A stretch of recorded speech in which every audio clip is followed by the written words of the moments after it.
Hello everyone. आज की इस वीडियो में हम सॉल्व करने वाले हैं SSC JEE mains 2020 civil engineering के एक्सपेक्टेड क्वेश्चन का डिटेल सॉल्यूशन। आज हम लोग करने वाले हैं पार्ट 4। हम लोगों ने पार्ट 1, पार्ट 2 और पार्ट 3 कर लिया है।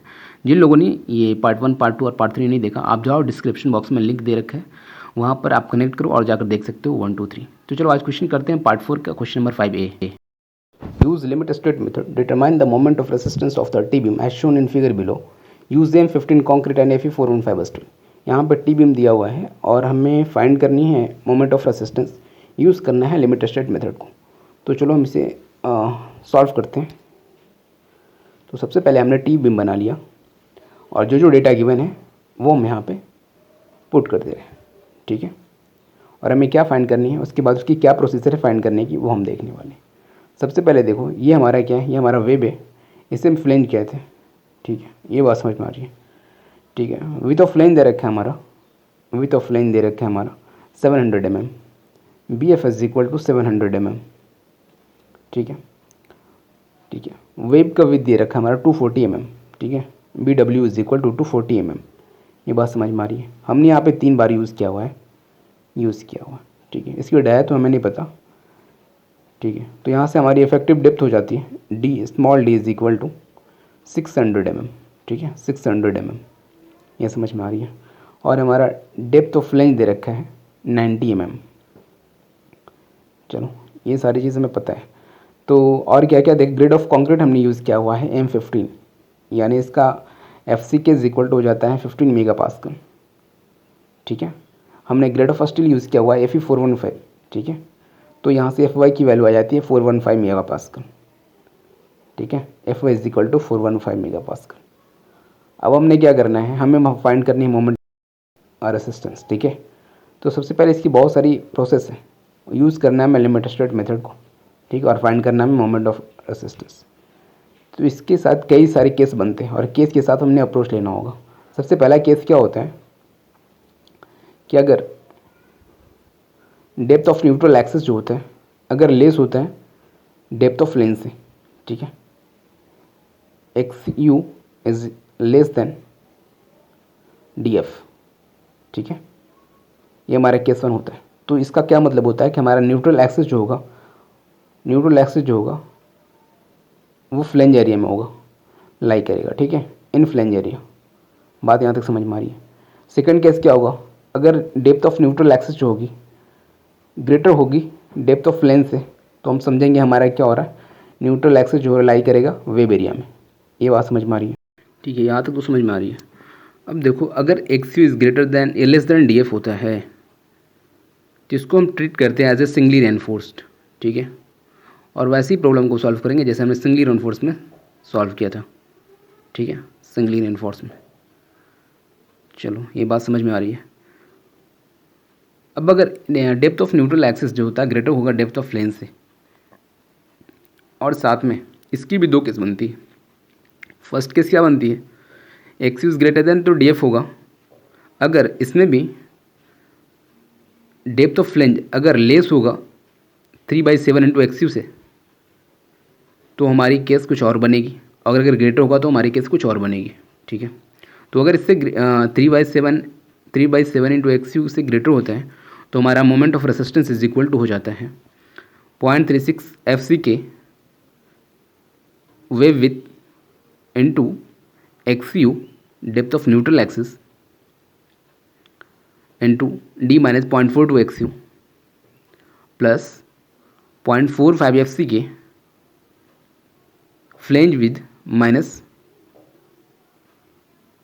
Wave width into DF D minus DF of 0.2, ठीक है। यहाँ तक समझ में आ रही है। अगर लेस होता तो यहाँ पे कुछ और बनती केस हमें, ठीक है। तो सबसे पहले यहाँ पे चेक करते हैं कौन सा केस इसके लिए सूटेबल होता है। तो सबसे पहले देखो, यहाँ पे बार तो गिवन है लेकिन बार का डाया नहीं गिवन, ठीक है, सबसे पहली बात। और एरिया ऑफ स्टील भी नहीं दिया हुआ है, तो हम एरिया स्टील फाइंड भी नहीं कर सकते क्योंकि बार का डाया हमें नहीं मालूम है। तो इसके लिए क्या कर सकते हैं हम, क्वेश्चन के अकॉर्डिंग हम कर सकते हैं, कंसीडर कर लेते हैं क्या ना कि XU जो है ना XU लिमिट के बराबर है। तो हमें XU निकालने की कोई टेंशन रही नहीं, अब सीधे XU लिमिट फाइंड करेंगे, वही हमारा XU की वैल्यू होगा, ठीक है। ये बात यहाँ तक समझ में आ रही है। तो XU लिमिट निकालना तो बहुत आसान हो गया, क्योंकि अगर हमें FY दिया हुआ है, ग्रेड ऑफ स्टील दे रखा है, तो हम आसानी से निकाल सकते हैं, और हमें इफेक्टिव डेप्थ भी दे रखा है। तो x u is equal to क्या होता है 700 upon 0.87 f y plus 1100 into d होता है, यही कुछ होता है ना, 0.87 f y plus 1100 into d. ठीक है, यहाँ तक समझ में आ रही है। तो सारी वैल्यू को पुट करो, एफ वाई की तो वैल्यू हमें पता है 415, 0.87 into 415 plus 1100 into effective depth हमारा हो गया 600। ठीक है, तो इसको सिंप्लीफाई करने के बाद हमारी वैल्यू आ जा रही है 287.46 mm। ठीक है, 287.46 mm। ये बात यहाँ तक हमें समझ में आ रही है।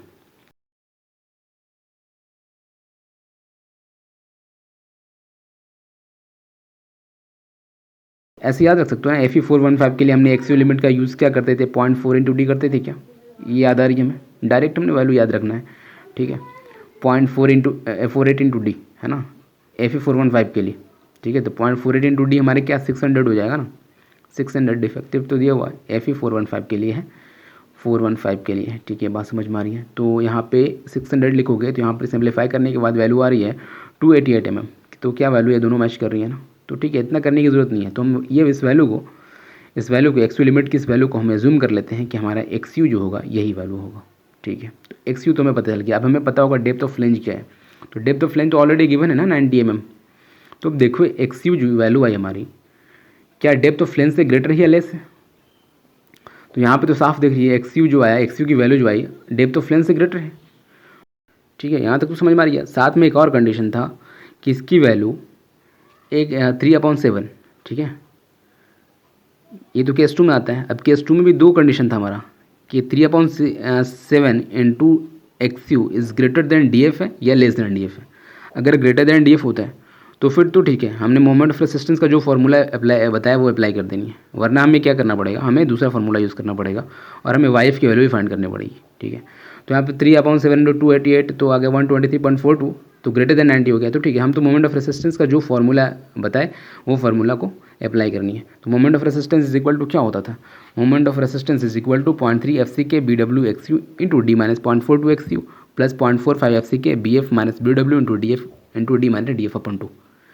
कुछ यही है ना, ये बात यहाँ तक समझ में आ रही है। ठीक है, अब कुछ ये सारी वैल्यू नोन है, इसमें कुछ निकालने की टेंशन ही नहीं है ना। अब सारी वैल्यू नोन है, इस वैल्यू में पुट करनी है और हमें सिंप्लीफाई करनी है, फाइनल आंसर में आ जाएगा। तो देखो यहाँ पे क्या करनी है, 0.36 इंटू 15 है ना, 0.36 इंटू 15 FC के इंटू 240। ठीक है, XU into d minus 0.42 XU।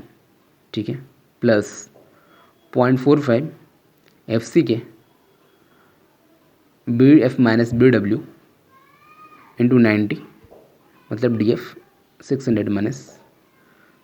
ठीक है, अब इस सारी वैल्यू को पुट करो, 0.36 FC की 15 हो गया, BW हमारा 240 mm हो गया, XU हमारी आ गई 288 थी ना, 288 थी, 0.42 XU। देखो यहाँ पे हमने 280 लिख दिया है, यहाँ पे सॉल्व को 288 है। ठीक है, सॉरी 288 प्लस 0.45 FC के 15 हो गई, BF हमारी क्या थी 700।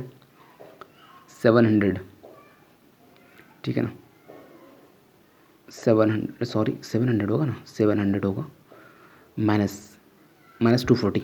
ठीक है, 240 इंटू 90 इंटू 600 माइनस 90/2।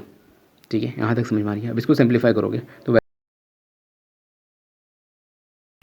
इसको सॉल्व करने के बाद हमारी आ जा रही है 363,248 इंटू 600 माइनस 120.96। ठीक है, प्लस 0.4 से 15 करेंगे तो 6.75 आएगा, 6.75 इंटू हम कर देंगे 460 इंटू 90 इंटू 555।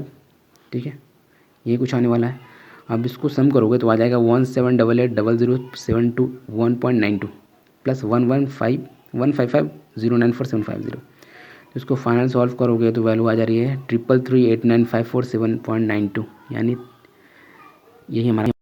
तो हमारा नेक्स्ट क्वेश्चन है, a cantilever beam of length 2 metre carried UDL of 1 kN per meter run over length of 1.5 metre from free end, draw shear force diagram and bending moment diagram. ठीक है, तो यहाँ पे question में given है कि हमने एक कैंटिलीवर बीम ले रखा है, ये स्पैन जो है 2 मीटर है, UDL अप्लाई किया हुआ 1.5 मीटर तक फ्री एंड से। ठीक है, और ये हमारी हो गई 0.5 मीटर, हमने UDL अप्लाई किया 1 kN पर मीटर। ठीक है, ये बात समझ में आ रही है। रन ओवर लेंथ 1.5 मीटर, ये बात समझ में आ रही है।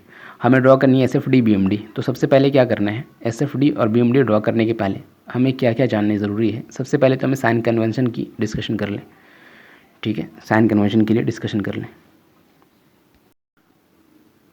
तो सबसे पहले शेयर फोर्स के लिए क्लॉकवाइज होगा, क्लॉकवाइज को हम पॉजिटिव लेते हैं और एंटी क्लॉकवाइज को नेगेटिव लेते हैं। बात समझ में आ रही है, क्लॉकवाइज को पॉजिटिव और एंटी क्लॉकवाइज को नेगेटिव, ये बात समझ में आ रही है। अब बात हम कर रहे हैं क्या, बात कर लेते हैं बेंडिंग मोमेंट के लिए।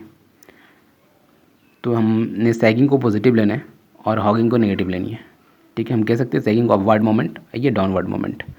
तो सबसे पहले आप सॉल्व करते हैं SFD, है ना। SFD सॉल्व ड्रॉ करने के पहले हम शेयर फोर्स कैलकुलेशन कर लेते हैं। तो शेयर फोर्स कैलकुलेशन कर लेते हैं सबसे पहले। तो यहाँ पे देखो कुछ इस तरह थी हमारी स्ट्रक्चर। ये हमारी कैंटिलीवर हमारी फिक्स एंड हो गई, ये हमारी फ्री एंड हो गई। यहाँ पे हमने UDL अप्लाई किया हुआ है, 1.5 मीटर हो गया, ये हमारा 0.5 मीटर हो गया, ठीक है। यहाँ तक समझ में आ रही है बात।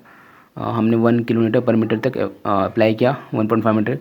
ए हमारा हो गया, ये बी हो गया, हमारी सी हो गई। बात यहाँ तक समझ में आ रही है, सब कुछ गिवन है। अब क्या करना है, हमने कोई एक्स दूरी पे कोई कट कर दिया, ठीक है, ये एक्स, ठीक है। सबसे पहले हमने क्या करना है, FX फाइंड करनी है, ठीक है। तो हो जाता है कि FX is equal to W into x, ठीक है। ये W की वैल्यू क्या है, 1 है।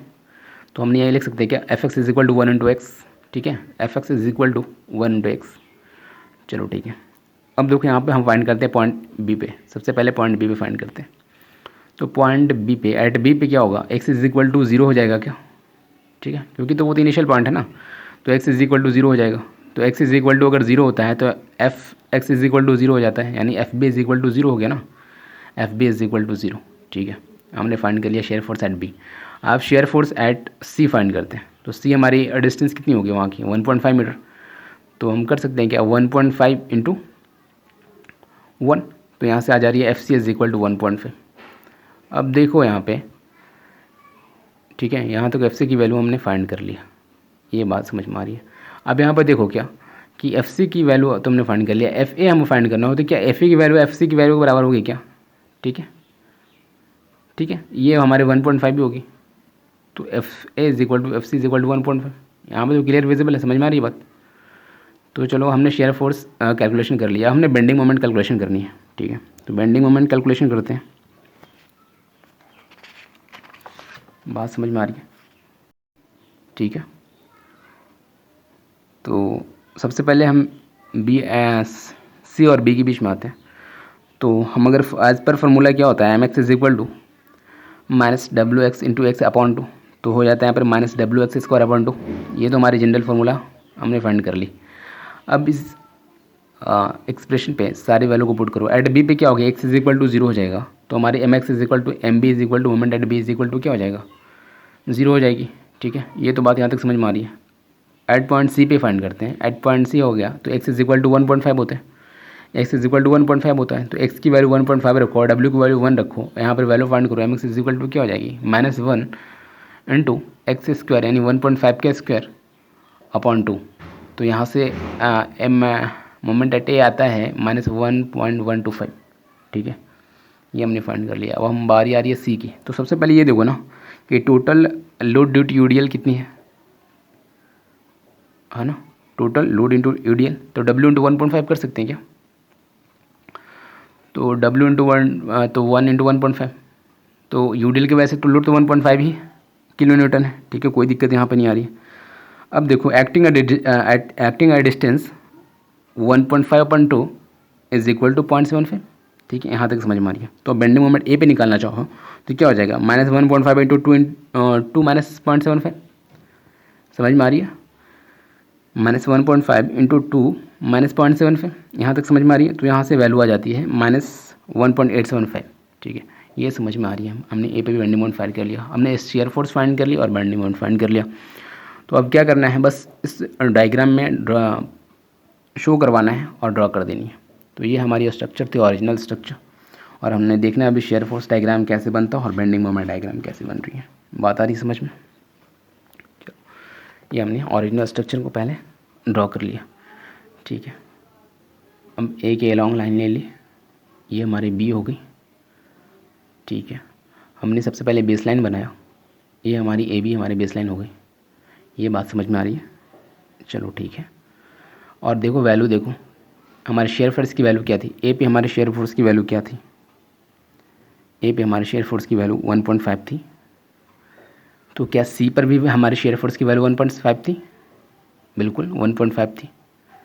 ये हमारे सी की लाइन होगी। तो ये तो यहाँ तक समझ में आ रही है। अब देखो बी पे तो ज़ीरो होगी ना, तो हमने ये लाइन इस लाइन को मिला देनी है। ठीक है, ये हमारी शेयर फोर्स डायग्राम बनी। ठीक है, पॉजिटिव। ठीक है, ये पॉजिटिव होगा। अब हमने बेंडिंग मोमेंट डायग्राम शो करनी है। तो ये हमारी बेस लाइन हो गई, ये ए हो गया, ये बी हो गई। ठीक है, ये हमारी सी हो गई।